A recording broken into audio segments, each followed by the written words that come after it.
عرب news Urdu کے معزز دوستوں کو آج کی ویڈیو میں خوش آمدید کہتا ہوں۔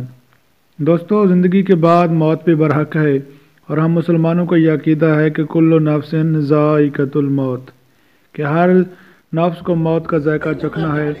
یہ میں نہیں کہہ رہا، یہ میرا اللہ نے قرآن مجید میں فرما دیا ہے۔ دوستو، موت تو برحق ہے، لیکن ایمان والی موت کا تقاضا اور ہر انسان کی خواہش ہوتی ہے کہ اس کا خاتمہ بالایمان ہو۔ آج کی اس ویڈیو میں آپ دیکھیں گے کہ ایک اللہ والے نے اپنی جان آفرین کے حوالے کرتے ہوئے کتنی خوبصورت لمحے کو پایا ہے۔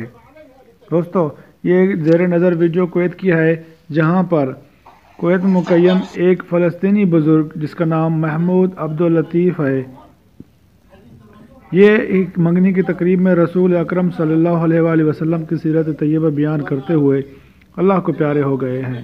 ان کی آخری بات کلمہ طیبہ یعنی لا الہ الا اللہ تھی۔ رب ذوالجلال نے انہیں آپ صلی اللہ علیہ وسلم کی تمام بشارتوں کا حقدار بنا دے۔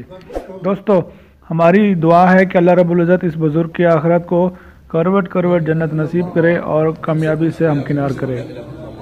آج کی ویڈیو سے متعلق اپنی رائے کا اظہار ویڈیو دیکھنے کے بعد ضرور کیجیے گا۔ ملتے ہیں آپ سے اگلی ویڈیو میں۔ السلام علیکم ورحمۃ اللہ وبرکاتہ۔